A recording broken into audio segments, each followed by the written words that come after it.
कई बार मैंने लोगों को देखा कि पैसेंजर ट्रेन में बैठे हुए हैं और सीट पर यात्रा भी कर रहे हैं, रेलवे का लाभ भी उठा रहे हैं, और कहीं पे अगर सीट फटी होगी उसमें अपनी उंगली घुसेड़ के उसको फाड़े भी जा रहे हैं। कई लोग जाते हैं तो ट्रेन के बल्ब को निकाल लेते हैं, कई बार पंखे खराब कर देते हैं, कई बार शीशे खिड़कियां तोड़ देते हैं। ऐसा व्यक्ति जो होता है ना, वो ना तो स्वयं के लिए अच्छा होता है ना समाज के लिए अच्छा होता है, क्योंकि वो खुद इस्तेमाल तो कर रहा है राष्ट्र की संपत्ति का, लेकिन दूसरे को बेहतर तरीके से इस्तेमाल करने लायक छोड़ नहीं रहा है। इस दुनिया का वो इंसान बहुत बुरा होता है जो अपनी गलतियों से, अपनी अच्छाइयों से, दूसरों की गलतियों से और दूसरों की अच्छाइयों से सीखता नहीं है। गलती करने वाला इंसान गलत नहीं होता अगर वो अपनी गलती से सीख कर दोबारा उस गलती को दोहराए नहीं तो। सबसे बड़ी समस्या भारत में हो रही है, नौजवान अब नशा करने लगे हैं। जितने भी नशा बेचने वाले जो लोग हैं वो आतंकवादी संस्थाओं से ही नशा के पदार्थ लेते हैं। अगर आपके पास भी कोई ऐसा पदार्थ है जो नशीला पदार्थ है तो याद रखना कि मेरे इस पैसे से, जो जिस पदार्थ को खरीद कर मैं पैसे दूंगा, हो सकता है इस पैसे से कोई निर्दोष हमारा हो, कोई भाई, कोई बहन, कहीं का कोई इंसान मारा जाएगा आतंकवादी कार्रवाई से। सकारात्मक सोच, मेहनत और लगातार मेहनत अगर आपने कर ली कि दुनिया का अगर भिखारी भी कोई होगा ना, वो भी अमीर बन जाएगा कुछ समय के बाद में।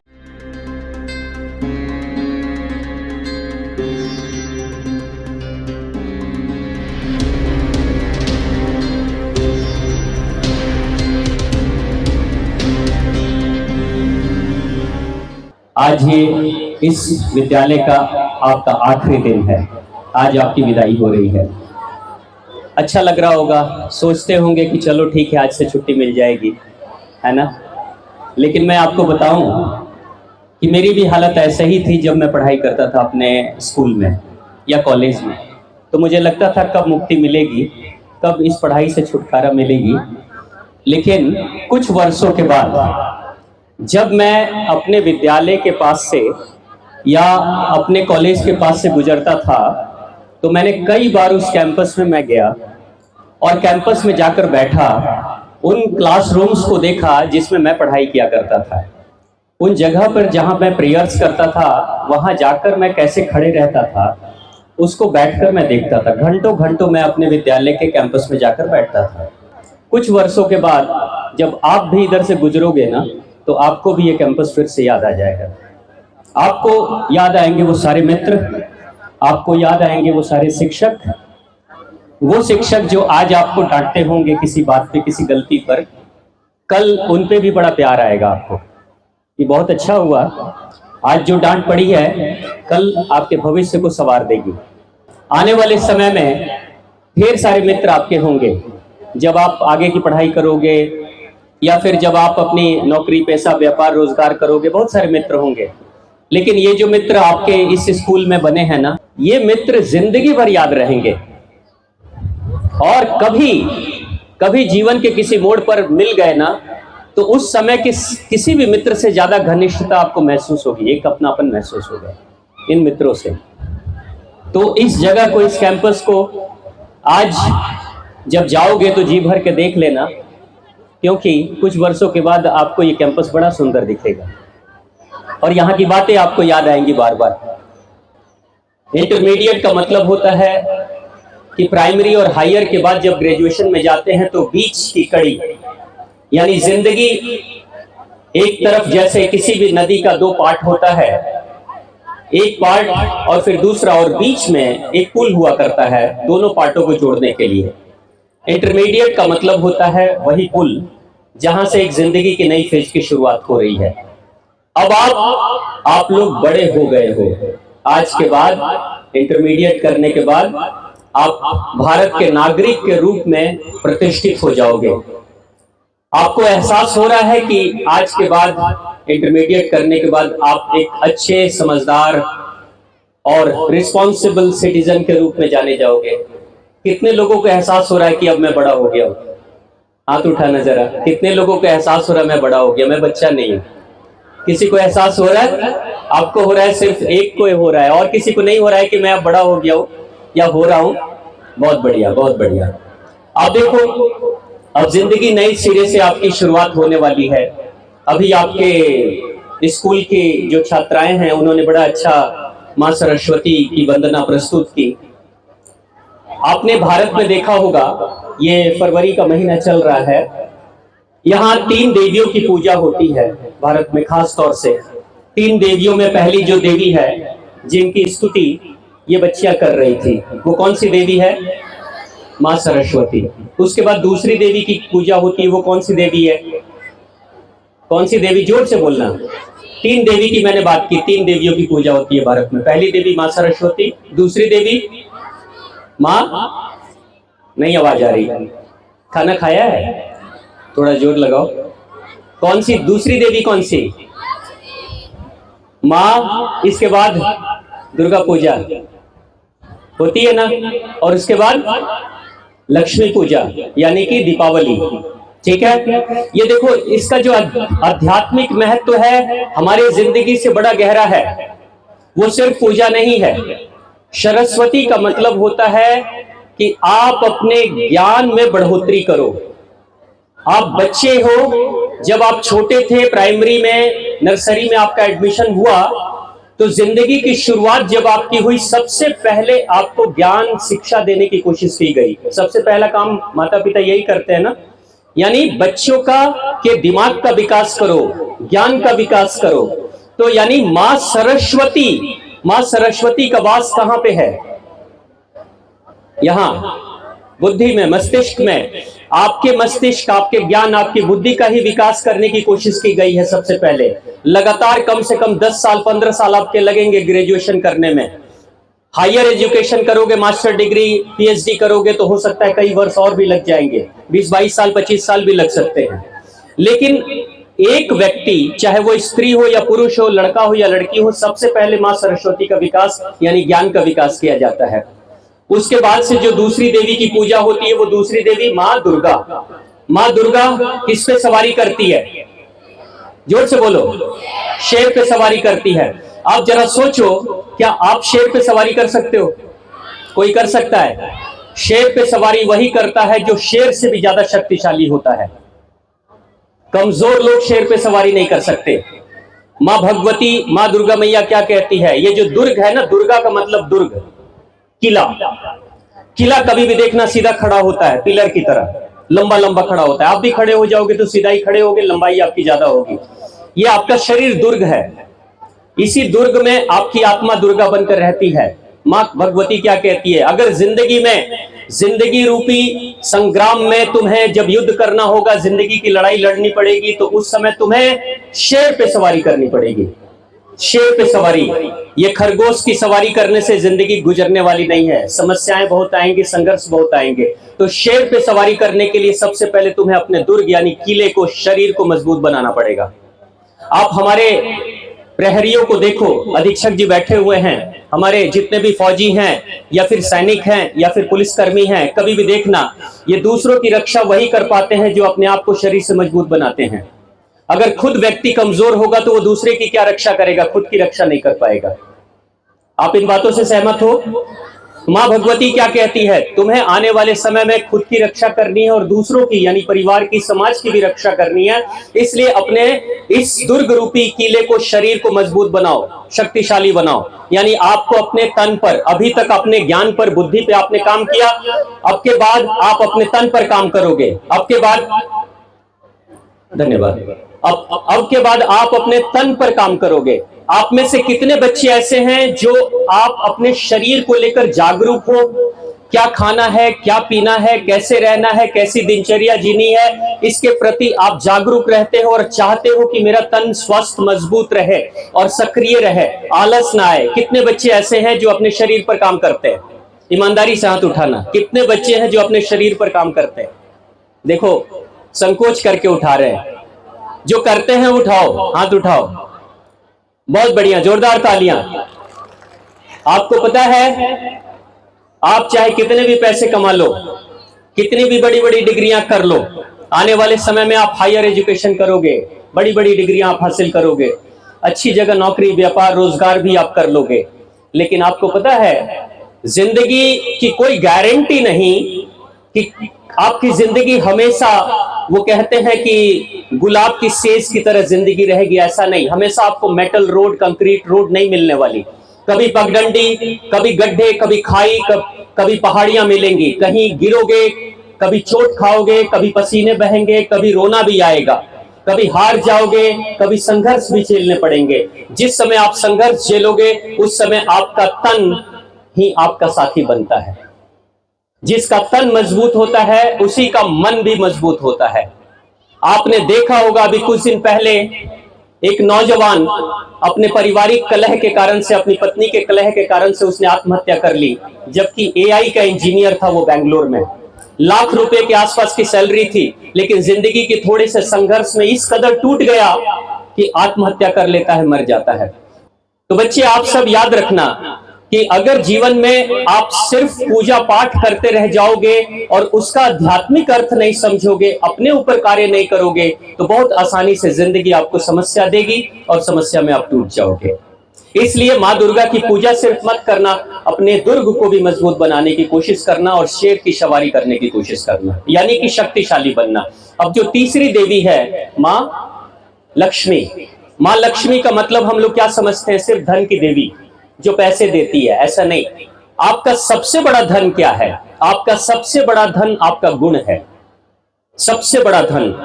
आप जिंदगी के किसी भी मोड़ पर रोजगार व्यापार करो, अगर आपका व्यवहार अच्छा है, आप सच्चे इंसान हो, आप वादे के पक्के हो, आपके ऊपर कोई भरोसा कर सकता है, तो अगर आप बैंकरप्टेड भी हो जाओगे यानी कंगाल भी हो जाओगे ना, और आपका समाज में भरोसा बना रहेगा, परिवार के लोगों के बीच में भरोसा बना रहेगा, तो लोग फिर से आपके भरोसे के कारण से आपको दोबारा से सपोर्ट करेंगे, मदद करेंगे, आर्थिक, शारीरिक रूप से, मानसिक रूप से, और फिर से जमीन से उठाकर आकाश में आपको पहुंचा देंगे। आप देखो, आपके सामने एक बड़ा सुंदर एग्जाम्पल है भारत में। आपने सुना है एक फिल्म स्टार है अमिताभ बच्चन। कितने लोगों ने नाम सुना है? सबने सुना है, कुछ पीछे के बच्चों ने नहीं सुना है। अमिताभ बच्चन का नाम नहीं सुना? सुना है, सुपरस्टार है। अमिताभ बच्चन की कहानी मुझे बहुत प्रेरणादायक लगती है। अमिताभ बच्चन एक बार सुपरस्टार था, उसने एक कंपनी खोली, ABC corporation, Amitabh Bachchan corporation. वो कंपनी बहुत बड़ी थी, अच्छा काम कर रही थी। किसी कारणवश कंपनी दिवालिया हो गई, यानी कंपनी कंगाल हो गई। अमिताभ बच्चन की हालत इतनी खराब हो गई, इतनी खराब हो गई कि उसके घर पर, मुंबई में उसका जो घर है, उस घर के ऊपर व्हाइट वॉश कराने तक के पैसे नहीं थे, यानी चूना लगवाने तक का पैसा नहीं था। घर की पपड़ियां उखड़ रही थी।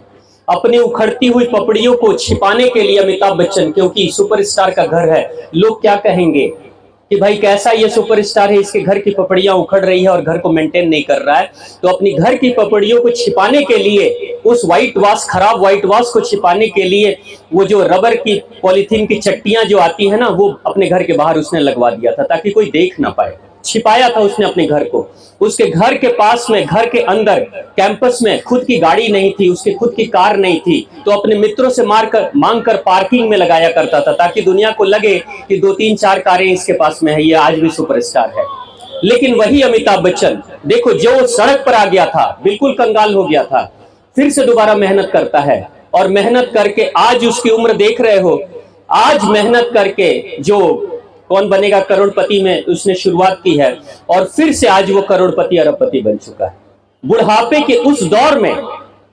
यानी जिंदगी देखो, कोई गारंटी नहीं है। जब आपके जीवन में सब चीजें अच्छी होंगी, सारी चीजें अच्छी होंगी, तब भी कोई गारंटी नहीं कि ये अच्छाई हमेशा अच्छाई के रूप में रहेगी। जब बहुत पैसे वाले हो जाओगे तो भी पैसा हमेशा आपके पास रहेगा, उसकी कोई गारंटी नहीं होती है। बस एक चीज की गारंटी होती है, जब तक आप सुरक्षित रहोगे, आप तंदुरुस्त और मजबूत रहोगे, तन से, मन से और ज्ञान से, तो जिंदगी आपको फिर से गिराएगी, लेकिन फिर से उठने का सामर्थ्य आपके अंदर होगा। फिर से अपने प्रयास से और मशक्कत से आप उठ के खड़े हो जाओगे। ये स्थिति आपकी होगी। वो कहते हैं, किसी ने कहा है बड़ी अच्छी बात कि लग गई मेरे घर में आग, अब बचा ही क्या है। शायर ने कहा, लग गई मेरे घर में आग, अब बचा ही क्या है। आगे कहता है, जब मैं बच गया तो फिर जला ही क्या है। फिर से उठ के खड़ा हो जाऊंगा, फिर से अपनी जिंदगी को चलाऊंगा। तो ये जो आग लगती है ना जिंदगी की, वो कभी भी किसी के जीवन में लग सकती है। बच्चे आप लोग तैयारी कर लेना। यानी कि माँ लक्ष्मी का मतलब है अपने गुणों को बढ़ाओ, अपने वादे को बढ़ाओ, सच्चे इंसान बनो, अच्छे इंसान बनो। आप अच्छे रहोगे, सच्चे रहोगे, सहयोगी रहोगे, आपके अंदर मानवता के गुण रहेंगे, आपके अंदर कोमलता रहेगी, आपके अंदर दूसरे को सहयोग करने का विश्वास रहेगा, प्रेरणा रहेगी। आप समाज के बारे में चिंतन करोगे, आप देश और राष्ट्र के बारे में सोचोगे, आप दूसरों की चिंता अपनी चिंता से पहले करोगे। क्योंकि कई लोग ऐसे होते हैं, आपने देखा होगा समाज में, वो व्यक्ति बहुत ही स्वार्थी होता है जो अपने इस्तेमाल को करता है किसी भी सामान को और दूसरे के लायक सामान इस्तेमाल करने लायक नहीं छोड़ता है। कई बार आपने देखा होगा, रेलवे में मैंने ट्रेन में सफर किया है, बसों में मैंने सफर किया है, कई बार मैंने लोगों को देखा कि पैसेंजर ट्रेन में बैठे हुए हैं, उसके सीट पर बैठे हैं और सीट पर यात्रा भी कर रहे हैं, रेलवे का लाभ भी उठा रहे हैं और कहीं पे अगर सीट फटी होगी उसमें अपनी उंगली घुसेड़ के उसको फाड़े भी जा रहे हैं। और बहुत लोगों को आपने देखा है कि नहीं, ऐसा उंगली से फाड़ देते हैं। कई लोग जाते हैं तो ट्रेन के बल्ब को निकाल लेते हैं, कई बार पंखे खराब कर देते हैं, कई बार शीशे खिड़कियां तोड़ देते हैं। ऐसा जो व्यक्ति होता है वो असामाजिक होता है, क्योंकि वो खुद इस्तेमाल तो कर रहा है राष्ट्र की संपत्ति का, लेकिन दूसरे को बेहतर तरीके से इस्तेमाल करने लायक छोड़ नहीं रहा है। ऐसा व्यक्ति जो होता है ना, वो ना तो स्वयं के लिए अच्छा होता है ना समाज के लिए अच्छा होता है। तो इस समाज को, इस देश को आने वाले समय में, आबादी भारत की दुनिया की सबसे बड़ी आबादी है। आप एक ऐसे देश में रह रहे हो जहां की आबादी सबसे बड़ी है, चीन से भी आगे हैं हम लोग। यानी कि हम लोग चाहें तो पूरी दुनिया के लिए बेहतरीन मानव सेवा प्रदान करा सकते हैं। आपको पता है अमेरिका में सबसे ज्यादा डॉक्टर्स सेकंड पोजीशन पर, सबसे ज्यादा इंजीनियर्स दूसरे स्थान पर भारतीय ही हैं। यानी भारतीय डॉक्टर और भारतीय इंजीनियर्स की मांग पूरी दुनिया में है। लेकिन भारत में भी आज भी हमें बहुत सारे डॉक्टर्स और इंजीनियर्स की जरूरत है, लेकिन उनसे भी ज्यादा जरूरी बेहतर इंसान की जरूरत है। इसलिए इन तीन देवियों की पूजा का अर्थ आपको मैंने कहा कि आप अपने आप पे निरीक्षण करना, ध्यान देना और बेहतर इंसान बनने की कोशिश करना। आप याद रखिएगा, एक बात जो कहते हैं कि इस दुनिया में कुछ लोग अच्छे हैं, कुछ बुरे हैं। इस दुनिया का वो इंसान बहुत बुरा होता है जो अपनी गलतियों से, अपनी अच्छाइयों से, दूसरों की गलतियों से और दूसरों की अच्छाइयों से सीखता नहीं है। गलतियां होंगी आपसे भी, आने वाले समय में ठोकरें आप भी खाओगे, गलतियां आपसे भी हो जाएंगी। गलती करने वाला इंसान गलत नहीं होता अगर वो अपनी गलती से सीख कर दोबारा उस गलती को दोहराए नहीं तो। अगर आपने दोबारा से उस गलती को दोहरा दिया तो आप गलत नहीं, आप पापी हो। लेकिन एक बार गलती अगर हो गई और उस गलती से सीख कर दोबारा से उस गलती को दोबारा नहीं दोहराएंगे और सीख कर बेहतर सबक सीख कर आगे की तरफ बढ़ेंगे और दूसरों के अंदर भी प्रेरणा जगाएंगे, तो आप गलत करके भी सही हो जाते हो। इसलिए एक ऋषि का नाम आता है भारत में, ऋषि वाल्मीकि। नाम सुना है आप सभी ने? ऋषि वाल्मीकि भारत के जो दो महान ग्रंथ हैं, रामायण और महाभारत। रामायण को लिखने वाले वो हैं जो कभी एक अपराधी थे, यानी कि रत्नाकर, डाकू बोलते थे उनको। रत्नाकर कभी एक अपराधी थे, लेकिन जिस दिन एहसास हुआ कि मैं गलत कर रहा हूं और इस गलती को मुझे खत्म करना है, अपने आप को सुधारना और बेहतर इंसान बनना है, उन्हीं से एक वाल्मीकि उत्पन्न होते हैं और उनसे ही एक महान ग्रंथ की उत्पत्ति होती है जिसको रामायण कहते हैं और जिसकी पूजा हम घरों में करते हैं। तो आप देखो, जिंदगी में अगर कभी जीवन में कभी गलती हो जाए तो चिंता मत करना, उन गलतियों से सीखकर बेहतर करने की कोशिश करना, क्योंकि हर गलती, हर अच्छाई आपको कुछ सिखाती है। मैं जो नौजवान भाई बहन हैं, बहनें तो नहीं करेंगी, लेकिन नौजवान, मैं भारत की एक बहुत बड़ी चिंता मैं आपको बताना चाहता हूं। आज के समय में नौजवानों के लिए सबसे बड़ी समस्या हो रही है, आपके साथ भी ऐसी समस्या हो सकती है या दूसरे नौजवानों के साथ भी। सबसे बड़ी समस्या भारत में हो रही है, नौजवान अब नशा करने लगे हैं। आप लोग तो नशा नहीं करते ना? कोई नशा करता है तो हाथ उठाना। नशा नहीं करते ना? करते नशा करते हैं?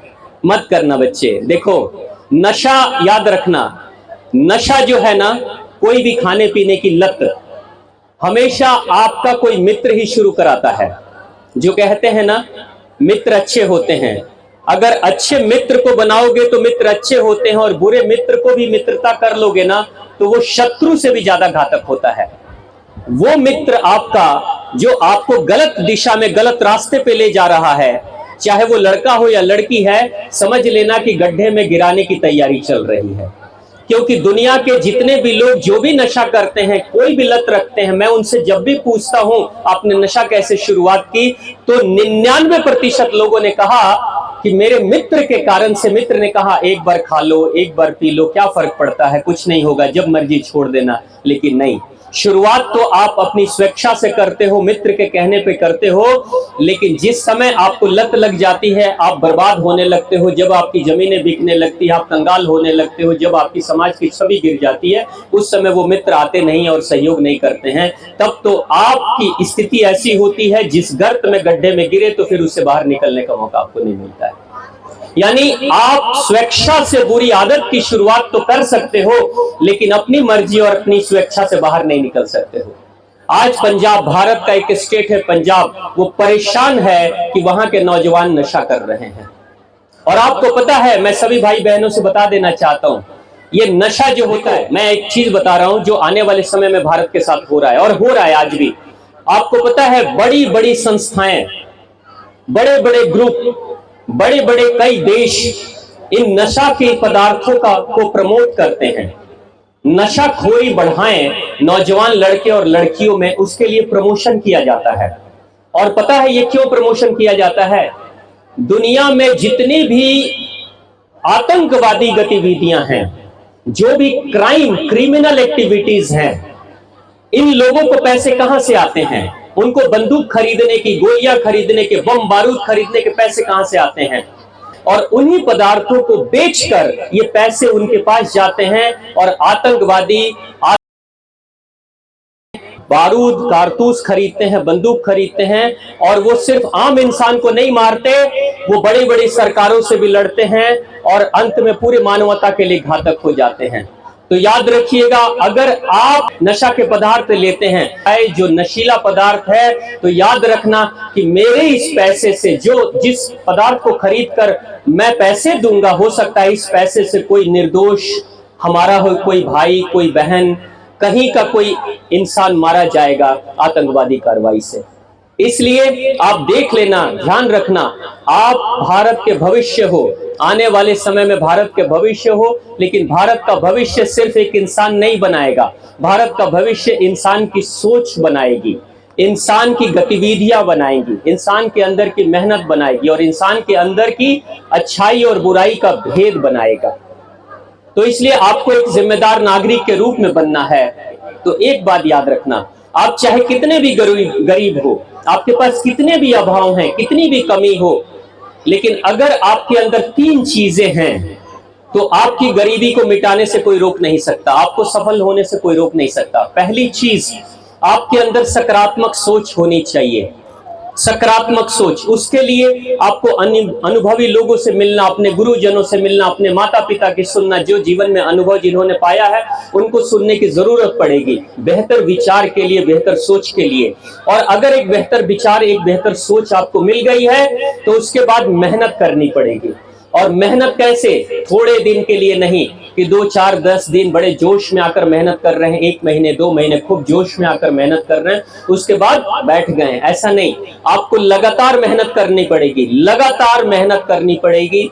और अगर ये 2 चीजें आपने कर ली, सकारात्मक सोच, मेहनत और लगातार मेहनत अगर आपने कर ली, कि दुनिया का अगर भिखारी भी कोई होगा ना, वो भी अमीर बन जाएगा कुछ समय के बाद में, इतनी क्षमता उसकी विकसित हो जाएगी। आपकी किस्मत कितनी भी अच्छी हो या कितनी भी बुरी हो, आपको अपने जीवन में मेहनत करनी पड़ेगी। मेहनत का कोई दूसरा विकल्प नहीं है, मेहनत का कोई दूसरा विकल्प नहीं है। 2 भिखारी थे, 2 भिखारी भीख मांगने जाते थे। तो एक भिखारी कहता है दूसरे को कि तेरी किस्मत बड़ी अच्छी है। एक भिखारी दूसरे भिखारी को कहता है तुम्हारी किस्मत बड़ी अच्छी है, तुम जाते हो तुमको भीख मिल जाती है, मैं जाता हूं मुझे भीख नहीं मिलती। तो जो दूसरा भिखारी था जिसकी किस्मत अच्छी है, वो कहता है किस्मत तो मेरी भी वैसे ही है जैसी तेरी है, क्योंकि अगर बहुत अच्छी किस्मत होती तो मैं भी भीख नहीं मांगता और तू भी भीख नहीं मांगता। यानी किस्मत की बात नहीं है। वो कहता है, पूछता है कि तुझे भीख अच्छी से क्यों मिल जाती है? तो उसने क्या कहा कि भीख मिलती है उसके लिए मुझे सुबह में घर से बाहर निकलना पड़ता है, मुझे जाना पड़ता है, लोगों से मिलना होता है, भीख मांगनी पड़ती है, तब भिक्षा मिलती है। लेकिन तुम बैठे बैठे इंतजार करते रहते हो कि भगवान मुझे भिक्षा दे देंगे, तो भगवान खुद चल के नहीं आएंगे। तुम कर्म करोगे तो भगवान आशीर्वाद देंगे। यानी जिंदगी क्या कहती है, जब एक भिखारी भी मेहनत करके उसको जमा कर सकता है, तो फिर हम व्यक्ति, हम इंसान भी जरूर निश्चित तौर से अगर मेहनत करेंगे तो हमारा भी कल्याण हो जाएगा।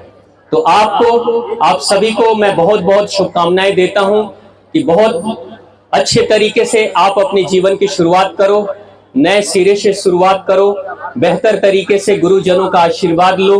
गुरुजनों ने जो सिखाया, जो माता पिता के अनुभव मिले, उससे जीवन में उतारो और अपने तन को, मन को और ज्ञान को निरंतर बढ़ाते रहो और गुण रूपी धन को निरंतर बढ़ाते रहो। आप जहां भी जाओ, आप अपने आप को एक बेहतर व्यक्तित्व निखारने की, संवारने की कोशिश करो। निश्चित तौर से यह विद्यालय, यह स्कूल, कॉलेज आपको एक बेहतर उज्जवल भविष्य की कामना करता है। और इन्हीं शब्दों के साथ आपने बड़े प्यार से मुझे सुना। आप सभी के हृदय में वास करने वाली आद्य शक्ति शिव शक्ति को मैं प्रणाम करता हूँ। मेरा प्रणाम स्वीकार करें। धन्यवाद।